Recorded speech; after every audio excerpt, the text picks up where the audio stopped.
Top quality और consistent performance के लिए सिर्फ सिल्वर पंप नाम याद रखना. ಚುನಾವಣೆಯಲ್ಲಿ ಅಕ್ರಮ ನಡೆದಿದೆ. ರಾಹುಲ್ ಗಾಂಧಿ ಇದಕ್ಕೆ ಸಂಬಂಧಪಟ್ಟಂಗೆ ಮಾತಾಡಿದ್ರು. ಬೇರೆ ಬೇರೆ ನಾಯಕರುಗಳು ಕೂಡ ಇದನ್ನು ಸಮರ್ಥನೆ ಮಾಡ್ಕೊಂಡಿದ್ರು. ರಾಜ್ಯದ ಒಂದು ಲೋಕಸಭಾ ಮತಪಟ್ಟಿಯಲ್ಲಿ ಅಕ್ರಮ ಆಗಿದೆ, ಅದಕ್ಕೆ ಪ್ರತಿಭಟನೆ. ರಾಹುಲ್ ಗಾಂಧಿ ಇಲ್ಲಿಗೆ ಬರ್ತಾರೆ 5ನೇ ತಾರೀಕು. ಎಲ್ಲಿ ಧರಣಿ ಮಾಡಬೇಕು ಅನ್ನೋದ್ರ ಬಗ್ಗೆ ಕಾಂಗ್ರೆಸ್ ಇನ್ನೂ ತೀರ್ಮಾನಕ್ಕೆ ಬಂದಿಲ್ಲ. ಸ್ವಾತಂತ್ರ್ಯ ಉದ್ಯಾನವನದಲ್ಲಿ ಏನಾದರೂ ಆಗಬೇಕಾ, ಫ್ರೀಡಮ್ ಪಾರ್ಕ್ನಲ್ಲಿ, ಅಥವಾ ಕ್ಷೇತ್ರದಲ್ಲಿ ಆಗಬೇಕಾ? ಇದಕ್ಕೆ ಸಂಬಂಧಪಟ್ಟಂಗೆ ನಿನ್ನೆ ಡಿ.ಕೆ. ಶಿವಕುಮಾರ್ ಇದಕ್ಕೆ ಸಂಬಂಧಪಟ್ಟಂಗೆ ಒಂದು ಮೀಟಿಂಗನ್ನು ಕೂಡ ಮಾಡಿದರು. ಮಹದೇವಪುರದಲ್ಲಿ ಪ್ರತಿಭಟನೆ ಬೇಡ ಅನ್ನುವಂಥ ಅಭಿಪ್ರಾಯ ವ್ಯಕ್ತವಾಯಿತು. ಇನ್ನು ಫ್ರೀಡಮ್ ಪಾರ್ಕ್ನಲ್ಲೂ ಕೂಡ ಬೇಡ ಅನ್ನುವಂಥ ಅಭಿಪ್ರಾಯ ವ್ಯಕ್ತವಾಗಿದೆ. ಹಾಗಾದ್ರೆ ಎಲ್ಲಿ ಮಾಡಬೇಕು? ಸ್ಥಳಾವಕಾಶದ ಕೊರತೆ ಇದೆ, ಏನಾದರೂ ತೊಂದರೆಗಳಾಗಬಾರ್ದು ಅಂತ ಅದಕ್ಕೋಸ್ಕರ ಸುರ್ಜೇವಾಲಾ ಇವತ್ತು ಬೆಂಗಳೂರಿಗೆ ಬರ್ತಾರೆ. ಸುರ್ಜೇವಾಲಾ ನೇತೃತ್ವದಲ್ಲಿ ಸಭೆ ಆಗುತ್ತೆ. ಸಭೆ ಧರಣಿ ಸ್ಥಳದ ಬಗ್ಗೆ ನಿರ್ಧಾರ ಕೈಗೊಳ್ಳುತ್ತೆ. ಯಾಕಂದರೆ ನಿನ್ನೆ ಆದಂಥ ಮೀಟಿಂಗ್ ಯಾವುದೇ ನಿರ್ಧಾರಕ್ಕೆ ಬರೋಕ್ಕಾಗಿಲ್ಲ.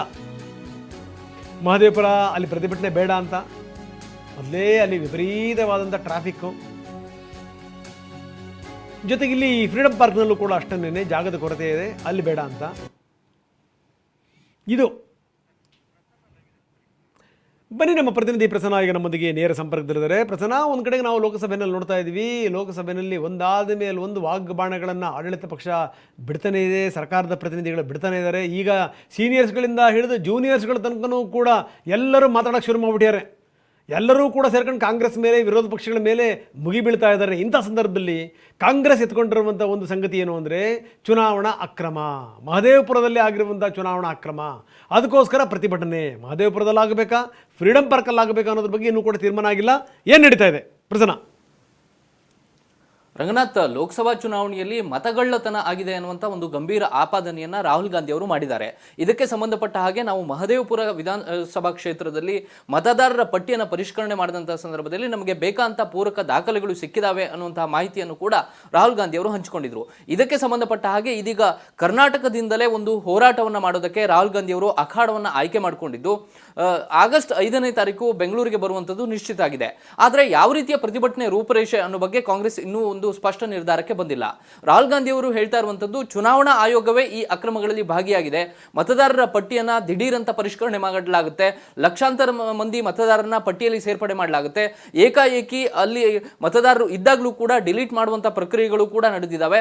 ಇದಕ್ಕೆ ಎಲ್ಲ ಸಂಬಂಧಪಟ್ಟ ಹಾಗೆ ತಮ್ಮ ಬಳಿ ಪೂರಕವಾದಂತಹ ದಾಖಲೆಗಳಿದ್ದಾವೆ, ಈ ಅಕ್ರಮ ಹೇಗೆ ನಡೀತಾ ಇದೆ ಅನ್ನೋ ಬಗ್ಗೆ ಅನ್ನುವಂತಹ ಆರೋಪವನ್ನ ರಾಹುಲ್ ಗಾಂಧಿ ಅವರು ಮಾಡಿದ್ದಾರೆ. ಇದೇ ಕಾರಣಕ್ಕೋಸ್ಕರ ಚುನಾವಣಾ ಆಯೋಗದ ವಿರುದ್ಧವೇ ಒಂದು ಹೋರಾಟವನ್ನು ರೂಪಿಸೋದಕ್ಕೆ ಕಾಂಗ್ರೆಸ್ ಸಿದ್ಧತೆಯನ್ನ ನಡೆಸಿದೆ. ಆದರೆ ಈ ವಿಚಾರದಲ್ಲಿ ಸದ್ಯ ಕಾಂಗ್ರೆಸ್ನ ನಾಯಕರು ಗೊಂದಲಕ್ಕೆ ತುತ್ತಾಗಿದ್ದಾರೆ.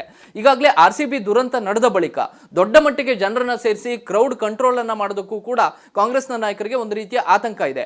ಕ್ರೌಡ್ ಕಂಟ್ರೋಲ್ ಬಿಲ್ ಅನ್ನ ತರೋದಕ್ಕೆ ಹೊರಟಂತ ಸರ್ಕಾರ ಈಗ ಬೇಕಾಬಿಟ್ಟಿ ಎಲ್ಲೆಂದರಲ್ಲಿ ಪ್ರತಿಭಟನೆಯನ್ನ ಹಮ್ಮಿಕೊಂಡ್ರೆ ಅದು ಕೂಡ ಸರ್ಕಾರಕ್ಕೆ ವಿರುದ್ಧವಾಗಿರುತ್ತೆ.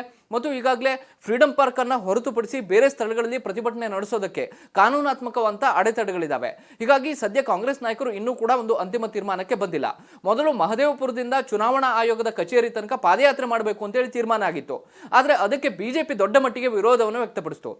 ನೀವು ಪಾದಯಾತ್ರೆ ಮಾಡೋದಾದ್ರೆ ನಮಗೂ ಕೂಡ ಅವಕಾಶವನ್ನ ಕೊಡಿ, ಕಾನೂನಾತ್ಮಕ ಅಡೆತಡೆಗಳು ಇದ್ದಾಗಲೂ ಕೂಡ ನಿಮಗೆ ಹೇಗೆ ಅವಕಾಶವನ್ನ ಕೊಟ್ರೆ ಇದು ಕೇವಲ ಸರ್ಕಾರ ತನಗೆ ಬೇಕಾದ ರೀತಿಯಲ್ಲಿ ಕಾನೂನನ್ನ ಬಳಸ್ಕೊಂಡಂತಾಗುತ್ತೆ ಅಂತ ಹೇಳಿ ಬಿಜೆಪಿ ಟೀಕೆ ಮಾಡಿದ ಬಳಿಕ ಅದರಿಂದಲೂ ಕಾಂಗ್ರೆಸ್ನ ನಾಯಕರು ಹಿಂದೆ ಸರಿದಿದ್ದಾರೆ. ಹೀಗಾಗಿ ಅರಮನೆ ಮೈದಾನ ಅಥವಾ ನ್ಯಾಷನಲ್ ಕಾಲೇಜ್ ಮೈದಾನ ಈ ರೀತಿಯ ದೊಡ್ಡ ದೊಡ್ಡ ಮೈದಾನಗಳಲ್ಲಿ ಒಂದು ಸಮಾವೇಶವನ್ನ ಆಯೋಜನೆ ಮಾಡಬೇಕು ಅಂತೇಳಿ ಕಾಂಗ್ರೆಸ್ ಚರ್ಚೆಯನ್ನ ನಡೆಸ್ತಾ ಇದೆ. ಇವತ್ತು ರಾಜ್ಯ ಕಾಂಗ್ರೆಸ್ ಉಸ್ತುವಾರಿ ಸುರ್ಜೇವಾಲಾ ಅವರು ಬೆಂಗಳೂರಿಗೆ ಬರ್ತಾ ಇದ್ದಾರೆ. ಸುಮಾರು 50,000ರಿಂದ 1 ಲಕ್ಷ ಕಾಂಗ್ರೆಸ್ ಕಾರ್ಯಕರ್ತರನ್ನ ಸೇರಿಸಿ ಚುನಾವಣಾ ಆಯೋಗ ಹೇಗೆ ಅಕ್ರಮದಲ್ಲಿ ತೊಡಗಿದೆ ಅನ್ನುವಂತಹ ಅವರಿಗೆ ಸಿಕ್ಕಂತಹ ದಾಖಲೆಗಳನ್ನ ಕಾರ್ಯಕರ್ತರ ಮುಂದೆ ಇಡಬೇಕು, ಜನರ ಮುಂದೆ ಇಡಬೇಕು ಅನ್ನುವಂಥದ್ದು ರಾಹುಲ್ ಗಾಂಧಿ ಅವರ ಇರಾದೆ. ಹೀಗಾಗಿ ಇದು ದೇಶಾದ್ಯಂತ ಸಂಚಲನ ಮೂಡಿಸುವಂತಹ ಸಾಧ್ಯತೆಗಳು ಮತ್ತು ಆ ದೇಶಾದ್ಯಂತ ದೊಡ್ಡ ಮಟ್ಟಿಗೆ ಗಮನ ಸೆಳೆಯುವಂತಹ ಹೋರಾಟಕ್ಕೆ ಕಾಂಗ್ರೆಸ್ ವೇದಿಕೆಯನ್ನ ಕಲ್ಪಿಸ್ತಾ ಇದೆ. ರಂಗನಾಥ, ಧನ್ಯವಾದ ತಮ್ಮೆಲ್ಲ ಮಾಹಿತಿಗೆ.